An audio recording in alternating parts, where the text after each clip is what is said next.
Good morning. I am Anil Agarwal, former Chief Manager, Punjab National Bank.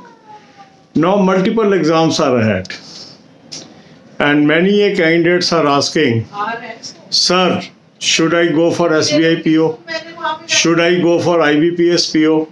Should I go for railways? Should I go for this examination or that examination?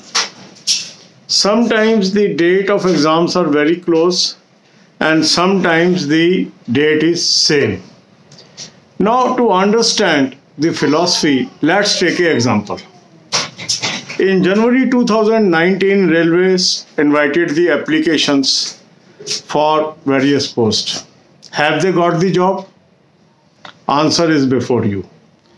But State Bank of India carried out selection in invited application in 2019, and these people are already employed in State Bank of India either in 2019 or 2020. Similarly, IBPS invited application in 2019, and these persons are already employed in number of banks. So if we have to decide between bank and other sectors, the one factor that we have to always keep in mind, the length of selection process. The length or duration of selection process is shorter in banking sector or insurance sector as compared to other sector. Now let's take an example of SSC 2018 examination. In 2018, SSC invited application for various posts. Have they got the job? You have your own answers. So if you are looking for a job, if you want to get the salary, if you want to be employed, you have to decide which sector you should go for. Say there is an exam on SBI PO and railways on the same date.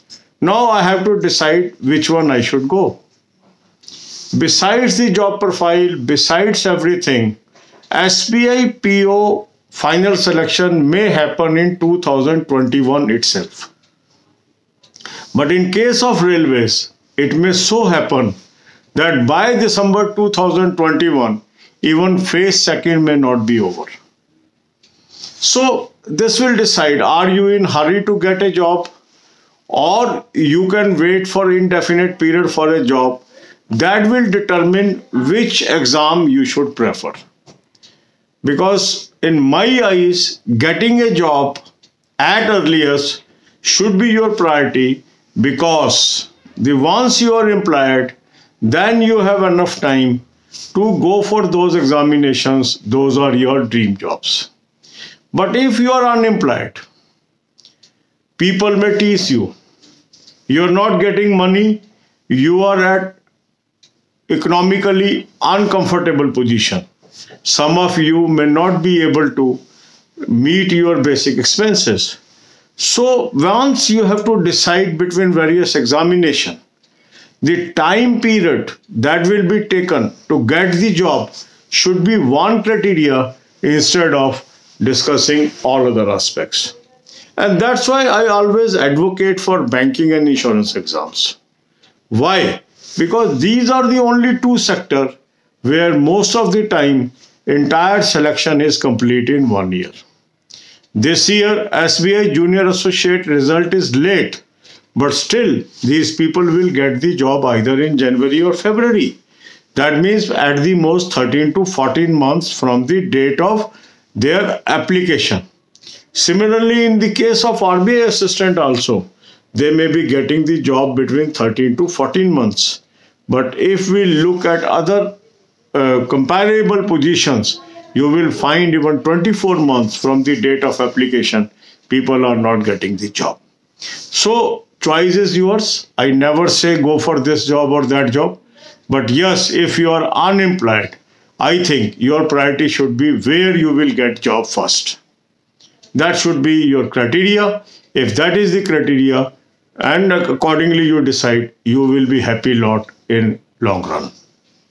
अब यही बातें हम हिंदी में करेंगे. अब क्या हुआ है, मल्टीपल एग्जाम आ गए हैं.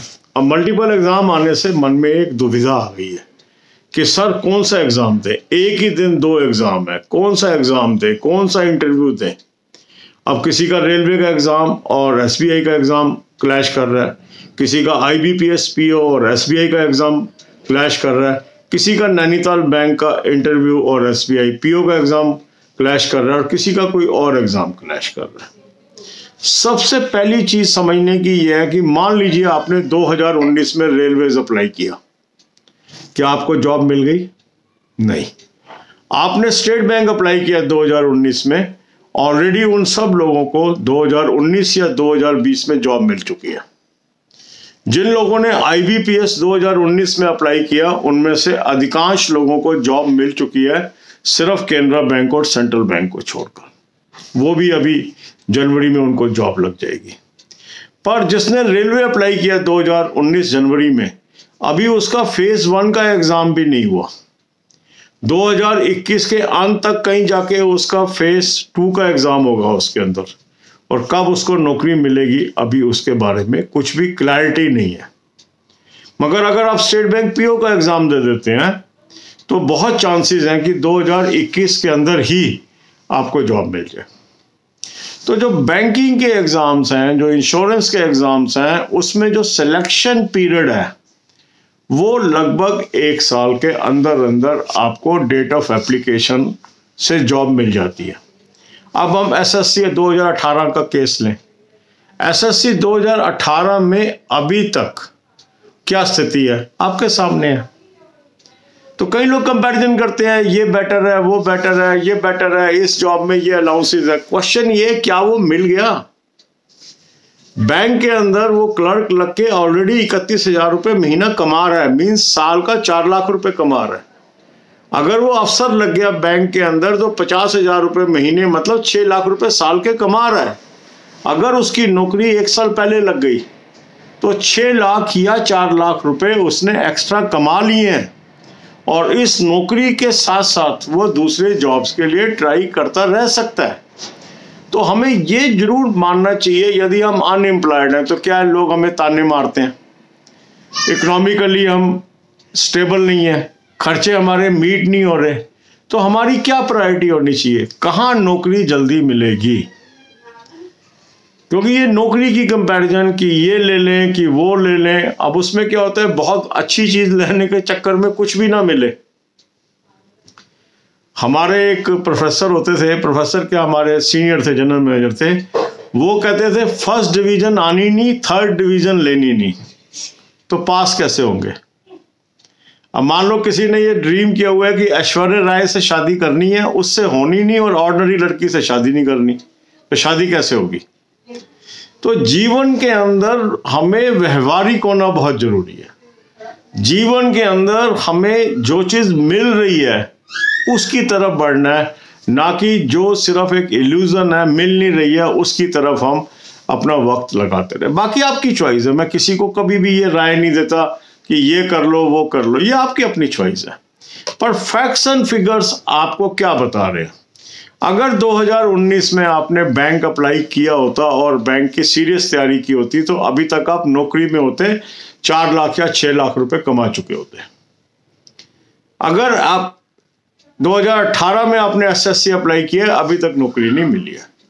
मगर जिन लोगों ने 2019 में या 2020 में भी अप्लाई किया है, वो उनको या तो नौकरी मिल चुकी है बैंकिंग में, या नौकरी के बिल्कुल किनारे पे बैठे हैं।